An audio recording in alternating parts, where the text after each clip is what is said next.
Hello दोस्तों, स्वागत है आपके अपने यूट्यूब चैनल बीके साइंस में। आज हमारे यूट्यूब पर ये पहली वीडियो है और पहली वीडियो है वेरी इंपॉर्टेंट वीडियो है।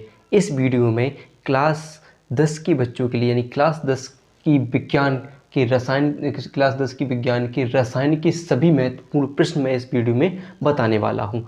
हम यूपी बोर्ड 2023 की तैयारी के लिए इस चैनल पर आपके लिए बेहतरीन वीडियो इंपॉर्टेंट वीडियो लेकर आएंगे। तो बस सपोर्ट कीजिएगा, चैनल को ज़्यादा से ज़्यादा शेयर कीजिएगा और चैनल को सब्सक्राइब कीजिएगा। ठीक है, तो आइए करते हैं वीडियो को स्टार्ट। बस वीडियो को पूरा ज़रूर देखिएगा और सपोर्ट ज़रूर कीजिएगा। तो हम बस बताने वाले हैं सभी महत्वपूर्ण रसायन की सभी महत्वपूर्ण, इनके बाहर आपको कोई भी क्वेश्चन नहीं पूछा जाएगा। ये क्वेश्चन सभी इंपॉर्टेंट क्वेश्चन हैं। तो आइए देख लेते हैं पहला क्वेश्चन।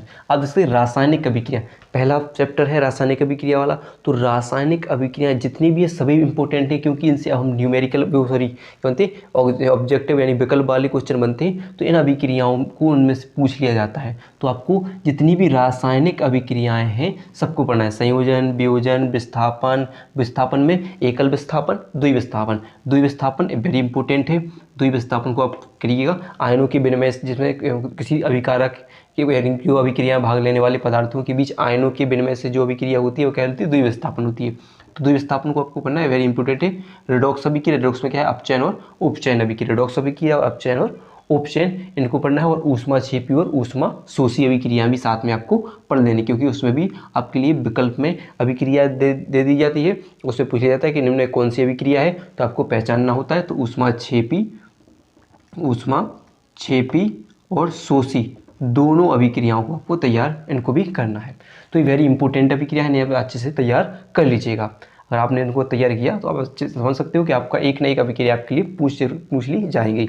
फिर अगला देख लीजिए, संक्षारण। वेरी इंपॉर्टेंट क्वेश्चन है। संक्षारण क्या होता है?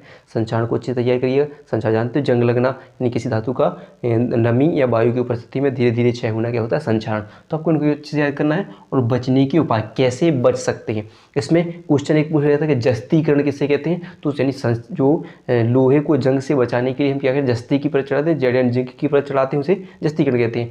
तो इसमें एक क्वेश्चन जस्तीकरण पूछा है बचने के उपाय में यानी बचाने के उपाय में। तो क्या होता है? एक क्वेश्चन आपको अच्छे से याद करना है। तो संक्षारण क्या होता है? संक्षारण से बचने के उपाय आपके लिए पूछा जाता है। फिर है क्वेश्चन विकृत गंधता। विकृत गंधता जानते हो, किसी धातु को मतलब किसी पदार्थ को लंबे यानी खाद्य पदार्थों को लंबे समय तक रखने पर वे क्या होती है? उनमें से गंध आने लगती है, उसे क्या होती है? विकृत गंधता।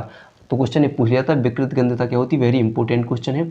तो आपको इनको भी अच्छे से तैयार, केवल इंपॉर्टेंट क्वेश्चन है इस वीडियो में मैंने बताए हैं।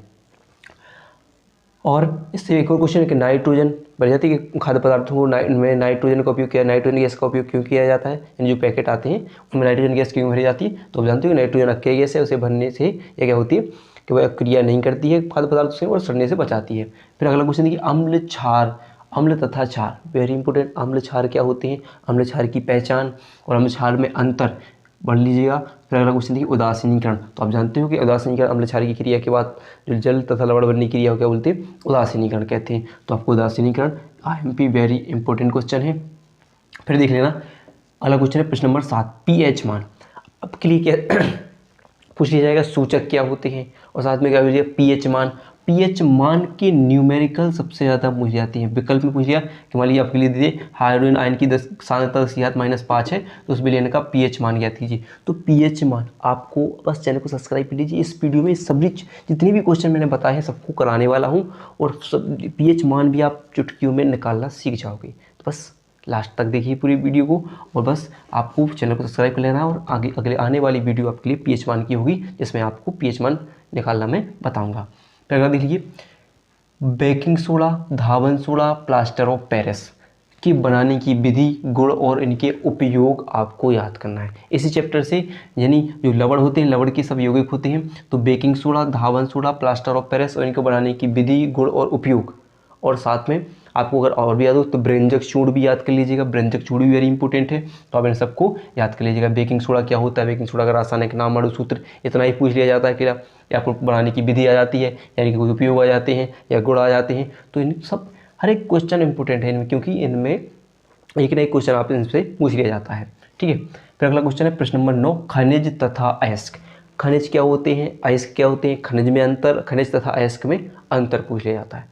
तो अयस्क और भी जाते कि धातु अयस्क यानी कॉपर के अयस्क के और जो भी आपके धातु है तो अयस्क आयरन है सबके अयस्क भी पूछ ले जाते हैं। तो एक एक विकल्प में भी इनके क्वेश्चन बन जाते हैं, तो इनको भी अच्छे से आप तैयार कर लीजिए। फिर देखिए हाइड्रोकार्बन कार्बनिक वाले पार्ट का ये वेरी इंपॉर्टेंट क्वेश्चन है, क्योंकि इसमें आपके लिए तीन चार चीज़ें सीखने को मिलती है। हाइड्रोकार्बन क्या होते हैं, संतृप्त हाइड्रोकार्बन, असंतृप्त हाइड्रोकार्बन कितने प्रकार के होते हैं, संतृप्त असंतृप्त दो प्रकार के, संतृप्त क्या होते हैं, असंतृप्त क्या होते हैं, एल्केन क्या होते हैं, एल्कीन क्या होते हैं, इनको पहचानने के लिए आ जाता है। तो इनको भी आप अच्छे से कर लीजिएगा, ये वेरी वेरी इंपॉर्टेंट क्वेश्चन होगा, वेरी इंपॉर्टेंट, आप इनको अच्छे से तैयार कर लीजिएगा। फिर आपसे पूछ लेते हैं समाव्यवस्था वाला भी क्वेश्चन आपको तैयार कर लेना है। समाव्यवस्था क्या होती है आपको तैयार करना है। फिर देखिए भर्जन तथा निस्तापन, भर्जन और निस्तापन वेरी इंपॉर्टेंट क्वेश्चन है, भर्जन और निस्तापन। ठीक है, तो भर्जन को विस्तार करिए, ऐसी अभिक्रिया जो वायु की उपस्थिति में होती है और ऐसी अभिक्रिया जो वायु की अनुपस्थिति में होती है, तो आप इनको तैयार कर लीजिएगा। फिर उभयधर्मी ऑक्साइड, ये भी पूछा गया है और ये भी पूछा जाएगा, उभयधर्मी ऑक्साइड, तो आपको उभयधर्मी ऑक्साइड को भी तैयार करना है। फिर देखिए विद्युत रासायनिक श्रेणी और इसे बोलते हैं सक्रियता श्रेणी, इसके गुण भी आपके लिए पूछ लिया जाता है। तो विद्युत रासायनिक श्रेणी नोट करते जाइए बस, और वीडियो को लाइक करते जाइए। विद्युत रासायनिक श्रेणी और सक्रियता श्रेणी। फिर देखिए सहसंयोजी आवंत क्या होते हैं, सहसंयोजी आवंत क्या होते हैं, सहसंयोजी आवंत क्या होते हैं, इन्हें कितने प्रकार के सहसंयोजी बंध होते हैं, एकल बंध, द्वि बंध, इन सबको आपको ध्यान रखना है, क्योंकि इनमें संरचना बंध बनाने के जैसे मान लीजिए आपसे पूछ लिया है कि Cl2 की सहसंयोजी बंध, Cl2 या इनमें सहसंयोजी बंध या लुईस डॉट संरचना के लिए बनाने के लिए आ जाता है, तो आपको इन सबको अच्छे से तैयार कर लेना है। फिर आप क्यों अब यहाँ पर जितने भी क्वेश्चन है जीव सबसे इंपॉर्टेंट है, क्योंकि हर एक क्वेश्चन हर एक पेपर में आपके लिए मिलेंगे, क्योंकि इनमें क्या हो रहा था आपके लिए टिप्पणी लिखने के लिए, निम्नलिखित पर टिप्पणी लिखिए। दहन अभिक्रिया, ऑक्सीकरण अभिक्रिया क्या होती है, योगात्मक अभिक्रिया क्या होती है, प्रतिस्थापन अभिक्रिया क्या होती है, इन सबको नोट करते जाइए, वेरी इंपॉर्टेंट है। दहन क्या होती है, ऑक्सीकरण क्या होती है, योगात्मक, प्रतिस्थापन, और बात की संकलन अभिक्रिया क्या होती है, संकलन अभिक्रिया क्या होती है, या क्लोरीनीकरण पूछ लिया जाता है आपसे, एस्टीकरण, ये सब अभिक्रिया टिप्पणी लिखने के लिए पूछ लिया जाता है, तो इनको याद करिए। दहन क्या होता है, अगला क्वेश्चन बोल गया ऑक्सीकरण, योगात्मक अभिक्रिया, प्रतिस्थापन अभिक्रिया, संकलन अभिक्रिया, क्लोरीनीकरण, एस्टीकरण, साबुनीकरण आप जानते हो कि साबुन निर्माण की विधि या साबुनीकरण क्या होता है, और मिसेल, साबुन की सफाई की प्रक्रिया को कहते हैं मिसेल कहते हैं, तो इनको भी आप अच्छे से तैयार कर लीजिएगा। फिर देख लीजिए आधुनिक आवर्त नियम तथा आवर्त नियम। आधुनिक आवर्त नियम क्या होता है, आवर्त नियम क्या होता है, एक मोइली ने खोज की, एक की मेंडलीफ ने खोज की। मोइली ने क्या बताया, परमाणु क्रमांक के आधार पर, इनने क्या बताया था, परमाणु भार के आधार। आवर्त नियम किसके आधार पर दिया गया था, भार के आधार पर, और आधुनिक आवर्त नियम किसके क्रमांक के आधार पर दिया गया था। अगला देखिए संयोजकता अगर आपके लिए क्वेश्चन पूछे जाए तो वैसे किसी तत्व के बाहरी कोश में उपस्थित इलेक्ट्रॉनों की संख्या को बोलते हैं संयोजकता कहते हैं। अगर संयोजकता निकालने के लिए भी आ जाती है तो संयोजकता आपको निकालना आना चाहिए, और आपको इस चैनल पर आपको ये सब मिलने वाला है। बस आपको चैनल को सब्सक्राइब करके रखिए, और आपको हर एक क्वेश्चन विकर्ण संबंध, अगर भाई 100% गारंटी के साथ ले लो, विकर्ण संबंध क्वेश्चन आपसे पूछ लिया जाता है, तो विकर्ण संबंध तो आपको अच्छे से तैयार कर लेना है।